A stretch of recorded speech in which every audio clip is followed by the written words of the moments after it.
And that's how the theme song goes. Hey, welcome back to the Constitutionalist Podcast. If you didn't know, this is a premier podcast for the website, cpluscomedy.com. Like I said, it's a website. Go there. I think that's the official slogan. After so many weeks, months of saying that, that's the official slogan. It's actually been, the only time I've ever thought about me having been doing this stupid podcast. No, it's not even stupid. I like it. But having doing this podcast for the past 60, this is now episode 67, for the past 67 weeks, is that it's been over a year. Plus, over a year. That's what over a year means. In order to do the podcast. That's crazy. That's a lot of time dedicated to something that arguably does not give me a lot back. If it did, then I would tell you about it. But it doesn't. So now here I am. I want to get something straight. Last week, I started talking about Queer Eye, and I meant to talk about 24 Hours to Hell and Back again. Shows that I enjoy watching, reality shows I enjoy watching. But what I didn't bring up was that I wanted to really discuss producing for those shows, because I think it'd be very interesting, especially for 24 Hours to Hell and Back. I mean, Queer Eye's already left Atlanta. I understand. Would have been great if I could have helped produce that show. God Almighty, that was it. That'd be a fine show to produce. To just choose choose locations, choose shooting locations, choose stores, restaurants, to have the ability to say, this is where we're going to shoot today, and it's going to be good. Bobby, this is what you'll be able to work with this store. This is our budget. I think that'd be really interesting. And I would have loved the ability to work with the new Fab Five. Just saying. I had to scratch my ankle there. And so I think about that every single time. I have maybe 3 more episodes left of Queer Eye to watch, plus the 20-minute special they did in Australia, I believe. But I really do think that I would have had a good time and really would have learned something in regards to helping them shoot the show. God, I think about that every single time I watch an episode. I think it'd be so interesting to say, okay, we're going to be shooting in Virginia Highlands today, or we're going to go to Norcross, this restaurant, or we're going to go to Mableton. I don't know why we would go to Mableton, but there you go. Boy, oh boy, this battery is dying again on this GoPro. Very sad. I should have charged it. That's my issue. So let's get going. Oh, for 24 Hours of Hell and Back, I just would have loved to have been the producer to lie to the restaurants to say, oh, this is a restaurant renovation show. We are definitely not working with Gordon Ramsay. You have to apply to be on these types of shows. I mean, for Queer Eye, at least the mark knows that they are the mark. But for 24 Hours of Hell and Back, I know what the post was like, because I've applied to those posts and I've written for those posts.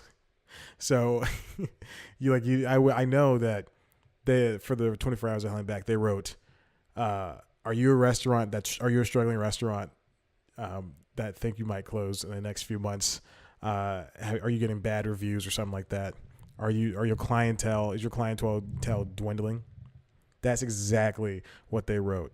And that was definitely posted on Craigslist, Facebook, Twitter. I think they did research too. I guarantee they did research. I mean, I just, and then for them to say, okay, your restaurant is chosen. We're going to come to you. We're going to come to you and we're going to interview you. All the while, and of course, not every state you can record people without their knowledge, but the producer says, we're going to come to you and we're going to put these cameras up in the corners in the kitchen, in the restaurant, dining room, and your back office. That is where we're putting all the cameras. And then they have, I guess, production assistants or other producers or even cameramen, just different people visiting the restaurant over the past the next 2 weeks or so, week or so, to visit and then to eat. And I guess they're going to be like, I guess in those terms, they're technically secret shoppers. So, but it just, God, it just astounds me. How many restaurant revival shows are there? Because you know Food Network's not doing them anymore. They're doing food adjacent shows because they're owned by Discovery, and Discovery's doing science adjacent shows, which means that they're only doing shows that have an end product that is tangible, such as competition shows, because they're easy to produce versus paying so much money for a restaurant to be redone and then for that restaurant to fail. I don't think it's funny, but I've watched a lot of Restaurant Impossible, and I really like that show, and Bar Rescue too. And it's and then just to see these shows fail. I mean, not shows. Well, the show's Restaurant Impossible is over. I think. I'm pretty sure it is. Let's see, Restaurant Impossible. I guarantee it's done. Yeah, it looks like it. Last episode was in 2016. 13 seasons. Man. Anyway, it just astounds me. It just amazes me how that can happen. So this past week was the San Diego Comic-Con. And there were a lot of, of course, your typical trailers coming out. You got the Glass trailer. You got a new Godzilla trailer, which I have yet to watch, I don't think. I really liked the last Godzilla movie. I thought it was very interesting. And then when Kong Skull Island came out, and then we heard rumblings of which is now not recommended, which is now confirmed, the King Kong Godzilla movie that's coming out in 2020, which is, again, too far away. They should have had that done. And then maybe a Pacific Rim King Kong movie. Pacific Rim Godzilla movie, I believe. One of those. What I would have done is, instead of Pacific Rim Uprising, I would have done, it would have been Kong Skull Island, or it would have been Godzilla, Kong Skull Island. Pacific Rim was first, obviously. Pacific Rim, Godzilla, Kong Skull Island. And then I would have done the Meetup movie, which would come out next year. That would be good. Because Pacific Rim Uprising wasn't that well received. I've yet to see it. It's still in my Redbox. I'll see it at some point. There's no Redbox near me, which sucks. So that means I have to go out of my way to get to a Redbox. Oh, woe is me. Woe is me. But I really think it would have been interesting if they had done that, if they had gone that route. Because Pacific Rim is in the future. Godzilla, the King of All Monsters, that's a sequel to the Godzilla movie. King of All Monsters, and they're taking the what's it called, Planet of the Apes route, wherein the main characters from the first movie are not going to be in there, and so I assume the third movie is going to be like that. But I think that's a very interesting route. I think that's a very good route, and because it creates a new set of dynamics for every sequel. He said into the camera, but that would have been an interesting movie to see. Kong and Godzilla about to fight each other, but then the Pacific Rim people are like, we have to stop them because there's an even bigger threat from outer space coming. That would be an interesting movie. That would be a good movie. I'd watch it. Now, if you're out there, you let me write this film, and you let me write this film. I'm pointing to both cameras just in case I forget which one to cut to.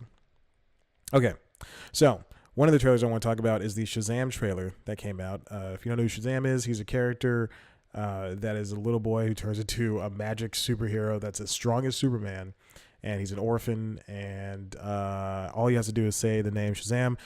Shazam is a wizard who granted the powers to Billy Bastion to turn into Shazam, the superhero that is Superman, kind of.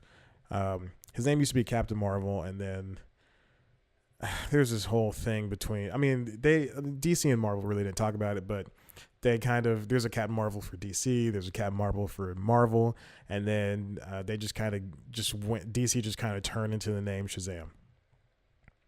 I really like the name. I like both of them.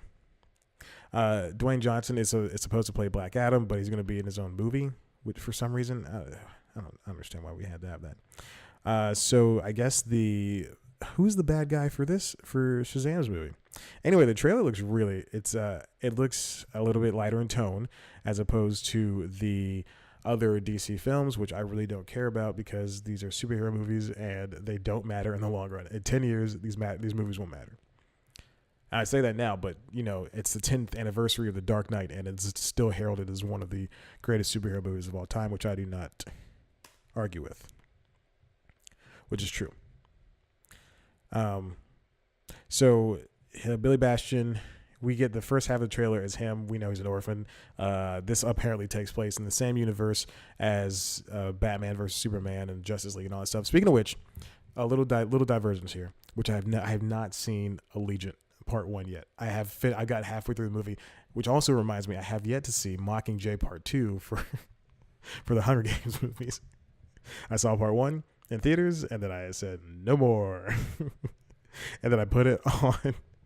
It was on Amazon and Hulu for I think about 5 years, streaming on there for 5 years. And I put it in both of my lists, my queues, and I said I'll watch it at some point. It got taken off. It was taken off, sorry, earlier this year or late last year, and I just haven't watched it. So if anyone knows if it's streaming somewhere, I'll watch it. I'm not gonna buy I like the first movie, but everything, it just went downhill after that. So what was I talking about? So the first half of the trailer is we know that Billy Bastion is some type of nerdy little orphan, and then so DC changed their movie moniker from the DC Entertainment Universe, DCEU, which is a stupid name because they are just trying to become what Marvel is, and you don't want to stop copying people. Just stop it. Aping what someone does isn't always the best way to go about making your business making your business. So they changed their name. It was announced at a Hall H presentation for Warner Brothers, part of the AT&T catalog now. Watch News Time, you will understand, because AT&T bought Time Warner, turned Warner into Warner Media. Warner Media Group. So they renamed it from DCEU to the Worlds of DC, which is amazing, which makes sense because starting this year, they greenlit a movie about the Joker, starring Joaquin Phoenix, maybe Robert De Niro, and it's going to come out sometime next year in October, I believe. And so the first movie under the Worlds of DC will be Aquaman. So all this to say is that there are going to be some movies that are part of the canon of Justice League and Batman versus Superman, such as Aquaman and Wonder Woman 1984 and Shazam, apparently. But then there will also be other movies like maybe Harley Quinn's Bird of Prey movie. Well, I don't know because that's still starring Margot Robbie. But Birds of Prey is going to be coming out. It got tax credits for California. But there's like 2 or 3 Joker movies in development, including Joaquin Phoenix's Joker movie. Yeah, see, drastically different Joker movies. I'd say see, and no one can see what I'm looking at. So we got a Joaquin Phoenix one. We also have, let's see, there's a Batman Killing Joke one, apparently. That one stars, that's how the Joker became the Joker. There's an Elseworld style version of the Joker. So there we go. And then Todd Phillips has one about the Joker. Oh, Jesus. Good Lord. Jared Leto's supposed to appear in the Birds of Prey film, and then there's Suicide Squad 2. And then a solo movie with Jared Leto's Joker. Oh my gosh, that's too many. Oh, the Todd Phillips one is the one with Joaquin Phoenix, and Martin Scorsese is producing it. That's really cool. We'll see what they can do.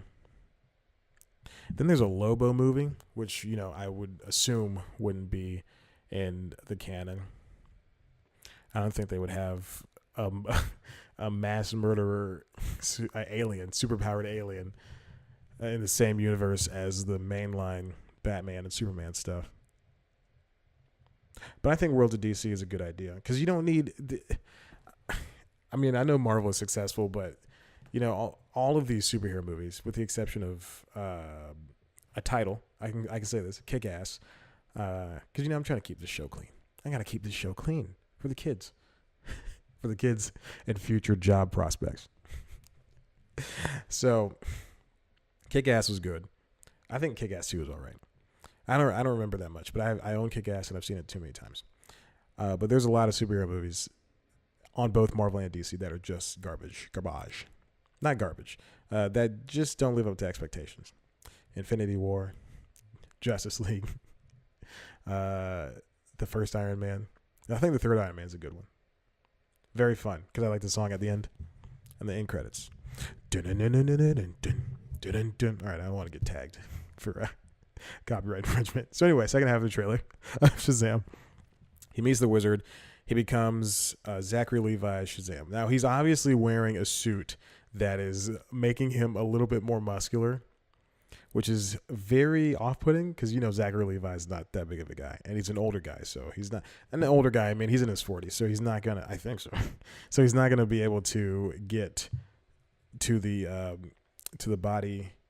He's 37. I don't know why. I don't know why I'm being so ageist. He's not going to be able to get the body type that people need or that Shazam deserves. But I think it's such a – I've been seeing news articles saying that it was like a zany take. It's very zany trailer. I wouldn't say zany. It's a little bit – it's more comedic than what we're used to. But who really cares? Again, not every superhero needs to be quippy. Superman is – and my favorite version of Superman is the one that's oh my god, in the Justice League with Tim Daly and George Newbern. That's my favorite one. He's not entirely quippy. My favorite version of Batman is in the same universe by Kevin Conroy. He is nowhere near quippy, and he says maybe 5 funny things over the course of Justice League Unlimited, and Batman the Animated Series, and Batman and the New Adventures of Batman and Robin. But there's also another good version of Batman with Batman Brave and the Bold with Diedrich Bader's Batman. He's a funny one. But then we also have... Batman never talks in a gravelly voice. This Christian Bale thing, doing this gravelly voice Batman, I don't like it. All Kevin Conroy did was shift his voice downward. See what I did there? That was his Batman. And then his Bruce Wayne would be up here. Playboy philanthropist. I was about to quote Always Sunny there. If you know what I'm talking about, give this video a thumbs up. Oh my gosh. Okay. Asher Angel stars as Billy Bastion. Then, of course, we got Zachary Levi as Shazam himself. And then we got Mark Strong as Thaddeus Savania. Some other characters I don't really know. I only know Shazam from the Young Justice TV show. He had a movie with Superman. That was a short. It wasn't a movie. It was a short where they fought each other. And then I know that there are some kids that can all come together and form Shazam. I'm sorry. Yeah, Shazam. I thought I was saying Captain Marvel the entire time. So there we go. There we have it. The Aquaman trailer also came out. And it was really, really good. Now, my issue is that Aquaman hasn't been a stupid character since before 2000, before the year 2000. With the introduction of the Justice League TV show and Justice League Unlimited, Aquaman was a really cool guy. He was really hardcore. He's missing a hand. That happened in the show. You watch it happen. And he teams up with Dr. Fate all the time. He's friends with Solomon Grundy. He has basically his own team.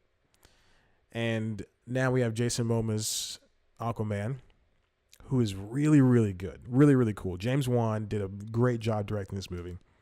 Well, at least the trailer, from what I can see. The effects look great. Everything looks the underwater effects look amazing. I don't understand how they made his hair waft. I don't understand how they made him swim fast in jeans. But it looks really interesting, and I can't wait. And there is a cast that is insane. Let me count down the cast, because I will get it at some point. It's going to come up at any point in 3, 2, 1. Okay. Here's a cast. We got Jason Momoa, Amber Heard, Willem Dafoe, Patrick Wilson, Dolph Lundgren, Nicole Kidman, Randall Park, Graham McTavish. Amazing. Yahya Abdul Mateen. He's Black Manta. I can't believe they have Ocean Master and Black Manta. Black Manta is one of the villains who is he's a treasure hunter. So that's good. And then we got Ocean Master, who's the main villain, who's also Aquaman's brother, which is the easy way around, but whatever. So that's going to be coming out in December. Very good trailer for both those movies. So there you have it. Moving on to the final thing. Killing Eve. I've been watching a lot of Killing Eve because they are going to, oh my gosh, I guess I have to restart this, whatchamacallit. So Killing Eve is a show starring Sandra Oh on the BBC, and it is about a, I guess, MI5 analyst who becomes obsessed with catching a killer, and the killer also knows who the analyst is. And so Sandra Oh is the analyst, and I don't know who the woman that plays Eve is. Her name is Jodie Comer. She's a 23-year-old. You bet I looked up that age. That was the creepiest thing I've ever said in my life. Oh, you bet I looked up that age. See if I have a chance with a chance with the woman I've never met. She's from England. She's 25. She's from England. It still doesn't make sense why I'm doing this. She's from England, and she does a great job as Villanelle. So this is the TV show is based on a book series called Codename Villanelle, and a mini series, like a bunch of stories about this woman. But the Sandra Oh is doing such a fantastic job. She is going to be nominated for awards, which is insane. I wonder if the show is Emmy nominated. I think, did it beat the yeah, it's Emmy nominated. Wow, it beat the record, the time. You have to have your show out before a certain period. 8 episodes. Created by Phoebe Waller-Bridge, who also did Fleabag, which is also just a fantastic show. It's on Amazon, I believe. If you have the time to watch 6 episodes, do it. 6 half-hour episodes.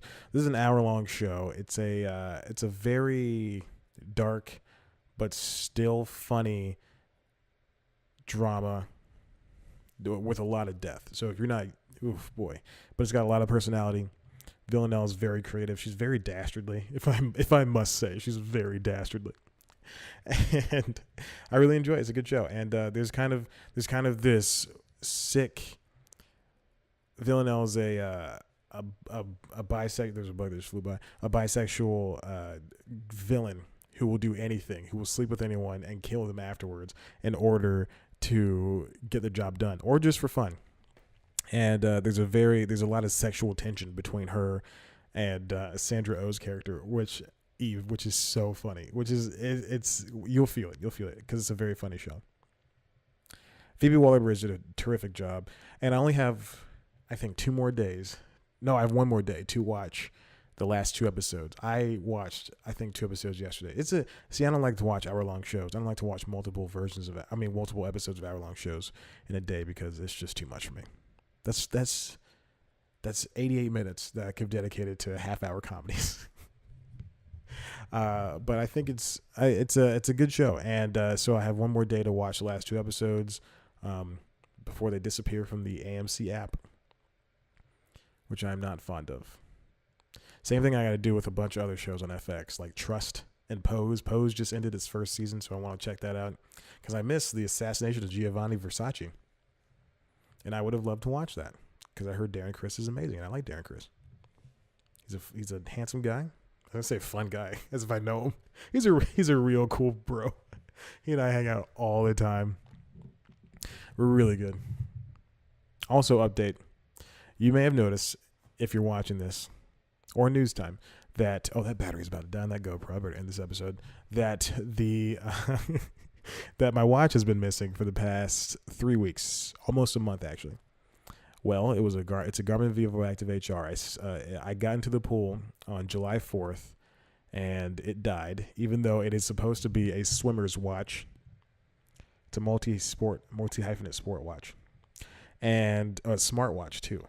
So it was like $300, and after 3 years of shower, I don't take this thing off. I don't take it off in the shower. I don't take it off when I sleep. The only time I take it off is for like 2 hours on Sunday when I'm charging it, and then I put it back on my wrist.